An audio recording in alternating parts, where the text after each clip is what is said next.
Sir video quality खराब आ रही है। वीडियो क्वालिटी खराब आ रही है? कितनी ज्यादा खराब आ रही है? बहुत। सर बहुत ब्लर हो रहा है सर। एक मिनट रुको, फिर मैं दूसरे वाले से कनेक्ट कर देता हूँ, एक मिनट रुको।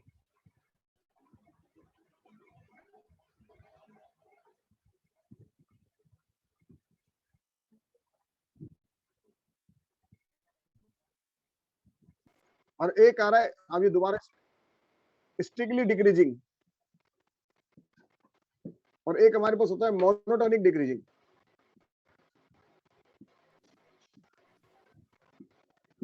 ये चार चीज होती है, देखो कौन कौन सी बोली बच्चों, कौन कौन सी चार चीज बताई मैंने? Strictly increasing, monotonic increasing, monotonic increasing, strictly decreasing और मोनोटोनिक डिक्रीजिंग, और मोनोटोनिक डिक्रीजिंग, है ना। ये हमारे दोनों, ये वाली और ये वाली कोर्स में नहीं है, राइट। सर ये मतलब क्या होता है मोनोटोनिक का? अब बताओ, एक मिनट रुको, थोड़ा सा सब्र रखो, सब कुछ बताऊंगा क्या मतलब है, क्या है, क्यों पढ़ रहे हैं, है ना। सारी मीनिंग समझाऊंगा, कोर्स में नहीं है लेकिन एनसीईआरटी में दो जगह लिखा, ये वाली, ये दोनों, लेकिन एनसीईआरटी में इसका एक दो जगह बता रखा है, तो उसको हम समझने की कोशिश करेंगे, लेकिन पढ़ेंगे मेजर यही दोनों, ये वाली और ये वाली, राइट। देखो बच्चों, तो सबसे पहले हम करते हैं स्ट्रिक्टली इंक्रीजिंग। और क्या मतलब है इसका? आपने एक ग्राफ बनाया इस तरह से, अगर आप इसको ग्राफ देखो, बताओ ये ग्राफ लगातार बढ़ रहा है नहीं बढ़ रहा? बोलो, लगातार इंक्रीज कर रहा है नहीं कर रहा? यस सर, यस तो सर। ये वर्ड हो गया स्ट्रिक्टली इंक्रीजिंग, है ना। अपन एक ग्राफ और बनाया, अब की बार ग्राफ ऐसा बनाया कि ये ग्राफ लगातार हुआ, लेकिन कहीं जाके स्टेबल हो गया, किसी पॉइंट पे जाके स्टेबल हो गया, और उसके बाद ये फिर बढ़ने लग गया, फिर कहीं स्टेबल हो सकता है, फिर बढ़ जाता है। एक वर्ड होता है मोनो, इस मोनो का मतलब होता है सिंगल नेचर। आपने पढ़ा होगा एक मोनो और एक पढ़ा होगा ड्यूल, फिजिक्स में पढ़ा होगा दो जगह, मोनो ड्यूल पढ़ा है, dual, dual nature of light. बोलो बच्चों, dual nature of light. Yes sir. हाँ, मोनो का मतलब होता है एक ही नेचर। जरा बताओ, इसके अंदर एक ही नेचर है नहीं है, बताओ ये बढ़ रहा है लगातार, क्या कभी ये नीचे आया क्या, डाउन आया क्या? बोलो बच्चों। नो सर, नहीं आया। ज्यादा से ज्यादा क्या हुआ, थोड़ी देर के लिए, ज्यादा से ज्यादा क्या हुआ, थोड़ी देर के लिए स्टेबल हो गया, लेकिन ये लगातार बढ़ता रहा, तो इसलिए इसका एक ही नेचर हुआ, इसका नाम हुआ मोनो। और मोनोटोनिक में भी कौन सा नेचर हुआ होता है इसका? इंक्रीजिंग। सर फिर इसको नॉन यूनिफॉर्म ग्राफ भी तो बोल सकते हैं ना। यार फिजिक्स में नहीं जा रहे अपन, वरना बहुत सारी चीज बोल देंगे फिजिक्स के पॉइंट व्यू से, नॉन यूनिफॉर्म फिजिक्स ना बोले, केवल मैथ्स ही बोल के चले कि भाई इसमें डाउन नहीं हुआ। हाँ, स्टिकली मोनोटोनिक है, बिल्कुल सही बात है, ये बहुत अच्छी बात बोली, स्टिक भी तो मोनोटोनिक, लेकिन इसके अंदर एक स्पेशल केस कभी कभार देखने को मिल गया। क्या देखने को मिला बताओ? कि ये जो वैल्यू थी ये फ्लैट हो गई, हाँ कांस्टेंट हो गई। और ये हमारे पास स्टिकली का मतलब होता है जो कि 100% है, कि कहीं ना कहीं स्टेबल भी नहीं होगी। अब ये बताओ कौन सा है? Strictly decreasing. डिक्रीजिंग, है ना। हालांकि कोई भी नहीं पढ़ाता, नहीं तो इसको पढ़ाते हैं ना इसको पढ़ाते हैं, क्योंकि बच्चों को पढ़ाने का काम ही मत करो, ताकि कोई थोड़ी बहुत भी, लेकिन आप एक बार पढ़ लेंगे तो जिंदगी भर आपको समझ में आएगा क्या मतलब है। और मोनोटोनिक का मतलब आप जान गए, ये गया, ये थोड़ा देर के स्टेबल हो गया, लेकिन वापस जाएगा डाउन साइड ही। तो ये ग्राफ कैसा हो बताओ? बोलो बच्चों, डिक्रीजिंग। Monotonic decreasing. हाँ, नोट कर लो चारों ग्राफ। फर्स्ट और थर्ड हमारे कोर्स में, सेकंड और फोर्थ हमारे कोर्स में नहीं है।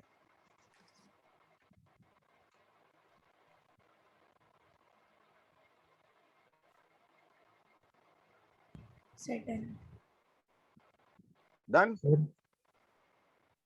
हाँ बोलो बच्चों, किसी को प्रॉब्लम कोई? सर तो जो बढ़ेगा नहीं हाँ, उससे क्या कहेंगे? नहीं ये बढ़ रहा है, ये स्टेबल हो गया, फिर बढ़ रहा है, तो ये क्या हो गया? मोनो नेचर का हो गया। मोनो मतलब एक ही नेचर। आप बताओ, ये ग्राफ गया कभी नीचे आएगा वापस? बोल बेटा। No sir.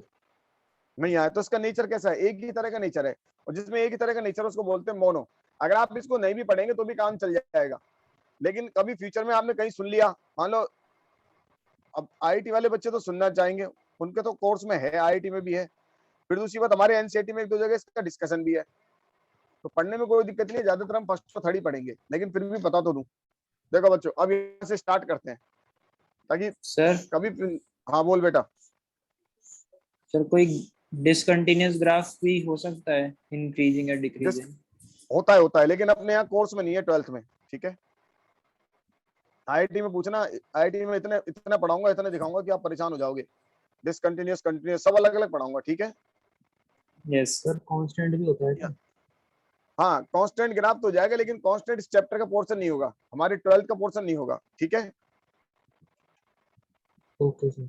हम केवल इतनी बात कर रहे हैं जितना हमारे बुक में है, जितना हमको 11th क्लास में 12th में पढ़ना है। बाकी आप जितनी भी डिस्कस करते हैं मैं मना नहीं करता, वहां तो आप खूब पूछो मुझसे, क्योंकि यहाँ ज्यादा पढ़ने से क्या कंफ्यूजन भी क्रिएट कर देते हैं बच्चे, और बिना मतलब हमारे को पढ़ने की जरूरत भी नहीं है। देखो बच्चों, ये वैल्यू हो गई, एक वैल्यू हो गई x2, तो जरा बताओ x2 x1 से ज्यादा है नहीं है, बोलो बच्चों। Yes sir. Yes sir. तो अपन कह सकते हैं x2 greater than x1, right. Yes sir. अच्छा इधर आ जाओ, ये x1 है और ये x2 है, बताओ इसमें कौन ज्यादा है? x2 x2 x2 x2 ज्यादा है। और किसी बच्चे ने मान लो यहाँ ना लेके इसको इधर ले लिया, अब बताओ कौन ज्यादा है x1 और x2 में से, या दोनों इक्वल है? दोनों इक्वल है। इक्वल है। इक्वल। दोनों इक्वल है। अब क्या होता है बच्चे है ना बड़ी जल्दी बहकावे में आ जाते हैं। मुझे बताओ ये x2 ज्यादा नहीं होगा, ये वैल्यू ज्यादा है, x2 ये वैल्यू कम है, बताओ कौन ज्यादा है, खुद ही बताओ तो सोच के। x2 x2 x2 ज्यादा है, तो कैसे इक्वल नजर आ रहा है आपको, बताओ। जिसने इक्वल बोला बताओ कैसे इक्वल नजर आ रहा है? भैया जो चीज आगे लिखी हो तो हमेशा ज्यादा। हाँ तो हमने x की बात चल रही है अभी, तो यहाँ पे देखते हैं, बताओ x2 इक्वल ग्रेटर देन कितना, x1, करेक्ट? बोलो बच्चों हाँ या ना? Yes sir. Yes yes sir. Sir. Yes sir. अच्छा यहाँ जाओ, मैंने सारे टॉपिक आपको ग्राफ से पढ़ाए, कभी बिना ग्राफ के नहीं पढ़ाए, बताओ इसमें कौन ज्यादा होगा? x1 x2 फिर वही बच्चा गलत बोलता है, x2 ज्यादा होगा हमेशा, x2 ग्रेटर देन कितना बोलो? x1 सर आपकी वीडियो पॉज हो गई। तो आपकी हेलो? वीडियो स्टॉप हो गई थी। नहीं आ जाएगी, अभी आ जाएगी वो। अब बताओ कुछ बात पूछ रही किसी को, सही है ना? x2 x1 से ज्यादा ही होगा ना, हाँ या ना? Yes sir. तो इस वाले ग्राफ में बताओ कौन ज्यादा होगा? x2 x2। तो किसी भी स्टेज में x2 हमेशा x1 से ज्यादा ही होगा, कभी कम नहीं हो सकता। अगर किसी को कंफ्यूजन है तो बताओ। अब हम बात करेंगे y की, चले बच्चों y की तरफ, बताओ। सर आपने ये गलत लिखा है लिख इधर, दिए लास्ट वाली केस में। कैसे लिख दिया बता, गलत कैसे लिखा है बता रंजय? ये x2 और ये x1 है, कौन ज्यादा होगा बता? x2 सर x2 ओरिजिन के पास आ रहा है। x2 ओरिजिन के पास अरे आ नहीं रहा नहीं, है। ये तो भाई ये तो x2 ग्रेटर देन x1 लिखा है, मैंने प्लॉट थोड़ी करा है, ये ले प्लॉट कर देता हूँ। अरे यार कैसे कंफ्यूजन करते हैं। अच्छा ऐसे कह रहे हो क्या X2 सर? अच्छा अच्छा ठीक और तो ठीक ठीक। मैंने लिखा ही ऐसे था, आप समझो, आप क्या समझना चाह रहे हो, मैं तो सही लिखा था। सही है ना बच्चों? यस सर अब ठीक। चलो अब y की बात करते हैं। ये तो हो गया मेरा y2 और ये मेरा हो गया y1, बताओ कौन ज्यादा है? y2 ज्यादा है y1 ज्यादा है? y2 y2 y2 y2 greater than y1। इधर आओ बताओ, अगर मैं इधर चलूंगा तो ये Equal. बताओ कौन ज्यादा होगा? इक्वल इस वाले पोर्शन में इक्वल होगा, यहाँ ज्यादा होगा, तो इसका वाला y2 greater than equal to y1। बोलो बच्चों सही लिखा गलत लिखा? Yes sir. Yes sir. अगर मैं इस वाले पोर्शन में आ जाऊंगा तो y1 y2 इक्वल हो जाएंगे, और मैं इधर नहीं गया और मैं इधर इधर रहा, तो बताओ इधर इधर रहा तो क्या होगा? अब बताओ इधर उधर रहा तो कौन ज्यादा होगा? y2 greater than y1 y2 greater than y1 y1। तो इक्वल तो केवल इधर इधर ही हो सकता है। अच्छा इसके बारे में बताओ क्या लिखोगे, इसको गौर से देखो, ये तो है y2 और ये y1, बताओ क्या लिखूं? y1 greater than y1 y2 greater than y2 y1 greater than y2 y1 greater than y2 या y2 less than y1, correct? बोलो बच्चों यस सही सर। लिखा ना? और इस वाले पोर्शन में चला है तो y2 less than equal to y1, ये समझ में आया नहीं आया? बोलो बच्चों, यस सर। नोट कर लो इसको। बहुत छोटा चैप्टर है, एक लाइन का, लेकिन सारा काम 11th का, और मुझे 11th पढ़ानी पड़ेगी आपको। अब जिन बच्चों ने आईआईटी पढ़ी है वो तो बड़ी सिंपल पकड़ लेंगे, जिन्होंने नहीं पढ़ी या 11th नहीं पढ़ी मुझसे, उनको थोड़ी दिक्कत आएगी, उनको बेसिक पढ़ाने पड़ेंगे। सारा काम बेसिक का है इसमें, और कुछ भी नहीं है। 12th का तो एक लाइन का काम है मेरा। हो गया सर। हाँ नोट कर लो बच्चों। सर ये जो लिखवाया आप ये स्टैंडर्ड रहेंगे? अभी 2 मिनट रुक जा, देख सबको समझा दूंगा सारा एक बार। सीख, यहाँ कोई दिक्कत है तो बता, क्या रहेंगे क्या नहीं रहेंगे 5 मिनट बाद देखेंगे। पहले यहाँ तक समझ में आया, बताओ सर। नहीं आया? हाँ सर। यहाँ तक कोई प्रॉब्लम तो मोनोटोनिक अभी। है हाँ सर, उसमें ग्राफ के हिसाब से तभी इक्वली आ रहा था ना, फिर इसमें लेस देन का नहीं, sign वो तो नहीं यहाँ इस वाले पोर्शन में आए थे इक्वल। अगर मैं इस वाले पोर्शन में लूंगा तो y2 y1 से ज्यादा आएगा नहीं आएगा? Yes sir. तो अपन अलग अलग पोर्शन की बात कर रहे हैं, लेकिन हमेशा एक बात है कि y2 की वैल्यू y1 से ज्यादा होगी। ज्यादा ज्यादा y2 की वैल्यू y1 की क्या हो सकती है? इक्वल हो सकती है। वो भी तब होगी जब ये इस वाले पोर्शन में जाएगा। सही है ना? Yes sir. अब देखो बच्चों, अब आगे की बात करते हैं। हटा दो इसको। Yes sir. Yes sir. Yes sir. अब यहाँ पे देखो, आप एक पुरानी बात करते हैं, delta y by delta x। इसको लिखते थे y2 minus y1 divided by x2 minus x1, और इसी को बनाते थे हम dy बाय dx बाद में। राइट, अब इसको हम डिस्कस करना चालू करेंगे क्या मीनिंग है। देखो पहले वाले ग्राफ में बताओ, इस फर्स्ट ग्राफ में बताओ y2 y1 से ज्यादा है नहीं है? बोलो बच्चों, Yes, y2 sir. y1 से ज्यादा है ज्यादा है यस सर। सर। तो ऊपर वाली वैल्यू पॉजिटिव आएगी नेगेटिव आएगी? बताओ। पॉजिटिव। पॉजिटिव। पॉजिटिव। पॉजिटिव आएगी। इसका मतलब ऊपर वाली वैल्यू पॉजिटिव आएगी, नीचे वाली वैल्यू x2 Positive. x1 से तो हमेशा ज्यादा है। पॉजिटिव। ये तो 100% है, ये तो 100% पॉजिटिव आएगा ही आएगा। हर केस में पॉजिटिव आएगा, आएगा नहीं आएगा? बताओ, हर केस में पॉजिटिव आएगा। तो अब जरा बताओ डिवाइड x की वैल्यू कैसी आएगी? ऊपर पॉजिटिव है नीचे पॉजिटिव है, तो क्या ग्रेटर देन 0 आएगा नहीं आएगा? बोलो Positive. बच्चों। Yes sir. करेक्ट। अच्छा बताओ इस केस में क्या होगा? इस केस में क्या हो सकता है बताओ? y2 जब y1 के इक्वल हो गए तो ऊपर वाला कितना हो जाएगा? 0। 0. 0 0। और अदरवाइज y2 हमेशा y1 से ज्यादा रहेगा। अगर यहाँ नहीं गए तो यहाँ तो ज्यादा रहेगा नहीं रहेगा? बताओ। Yes, sir. Yes sir. तो इस केस में क्या बन जाएगा बताओ? dy बाई dx क्या लिख सकता हूँ बताओ? Greater Greater than than equal equal to 0. To 0। तो आपको डिफरेंस समझ में आ गया होगा दोनों में कि स्टिकली इंक्रीजिंग में कभी भी इक्वल नहीं लगेगा, मोनोटोनिक में इक्वल लगा सकते हैं। Not my point. यस ये मैंने इसलिए बताया, देखो बच्चों ये और ये बोर्ड में है, ये बोर्ड में नहीं है। लेकिन जब बच्चे मेरे पास आईआईटी पढ़ते हैं तो कहते हैं सर आपने वहां क्यों नहीं सिखाया? तो आपको भी सिखा रहा हूँ, सबको सिखा रहा हूँ। फिर मैं वहां दोनों चीज चारों चीज को यूज करूंगा। तो बेसिक में तो सारी आती है, तो आप बेसिक में तो सारा सीख लो, फिर अपन बोर्ड का काम कर लेंगे। अच्छा बताओ, यहाँ बताओ y2 y1 से कम है, ऊपर वाला कैसा आएगा? Negative positive? बोलो बच्चों। नेगेटिव। Negative. नेगेटिव। और डिनोमिनेटर तो पॉजिटिव आई, तो बताओ डिवाइड x कैसा आएगा? Less than 0. Negative. Less than 0। Right. और इस केस में डिवाइड x कैसा आएगा बताओ? लेस देन और इक्वल टू 0। बस अपना काम हो गया। अपन को चारों में डिफरेंस समझ में आ गया, नोट कर लो। ये चारों में डिफरेंस है। मोनोटोनिक में आप इक्वल का साइन लगा सकते हैं, स्टिकली इंक्रीजिंग में कभी इक्वल का साइन नहीं लगेगा। तो जो बच्चे कंफ्यूजन होते हैं आईआईटी में, उनको कंफ्यूजन दूर हो जाएगा इससे। बच्ची कुछ ही बात अपन वहां कर लेंगे। यहाँ तो केवल ये फर्स्ट और थर्ड डिस्कस करना है। एनीबॉडी, किसी को कोई प्रॉब्लम है बताओ? बोलो बच्चों।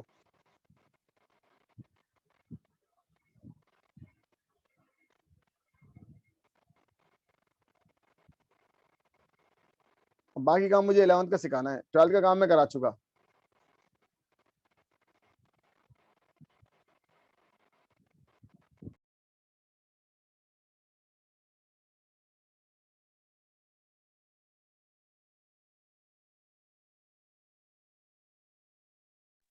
Done, sir. हटा दूं बच्चों? Yes, sir. यस। देखो, तो हम केवल बोर्ड वाली बात करेंगे, आईआईटी वाली और आगे की बात नहीं करेंगे। लेकिन क्या है, कई बार है ना ऑप्शन में बना के दे देते हैं तो बच्चे मजे के कंफ्यूजन हो जाए। क्या फायदा, पता तो होना चाहिए ना। तो बताओ बच्चों, स्टिकली इंक्रीजिंग होने के लिए क्या होना चाहिए? dy by dx greater than 0. dy by dx greater than 0। और स्टिकली डिक्रीजिंग होने के लिए क्या चाहिए? Less than 0. Less than. बस ये हमारा बोर्ड का काम हो गया। ये 12th बोर्ड में इतना सा है बस, और ये हमारा चैप्टर खत्म। अब इसकी प्रैक्टिस करानी है आपको। अगले 5 दिन तक मैं इसी की प्रैक्टिस कराता रहूंगा आपको। चैप्टर का काम इतना सा है बस, यही हमारी एप्लीकेशन बनी।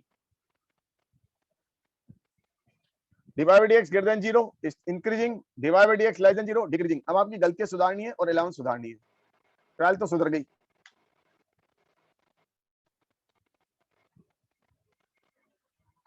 हटा दूं?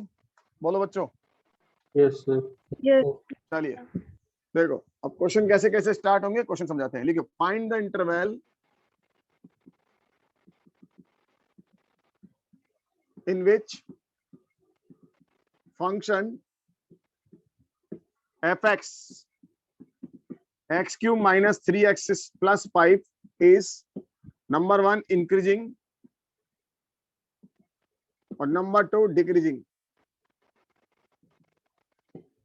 नंबर 1 इंक्रीजिंग और नंबर 2 डिक्रीजिंग। चलिए सबसे पहले अपन निकालेंगे डिफरेंशिएशन f dash x। बोलो बच्चों इसका डिफरेंशियल बताओ, डिफरेंशियल बताओ। 3x square minus 3 3x minus 3x square minus 3। अब हेडिंग डालेंगे 4 इंक्रीजिंग। अच्छा बताओ, टेंजेंट नॉर्मल बढ़ी था, आपने क्या हेडिंग डाला था? आपने यहाँ डाला था स्लोप ऑफ टेंजेंट, याद आया?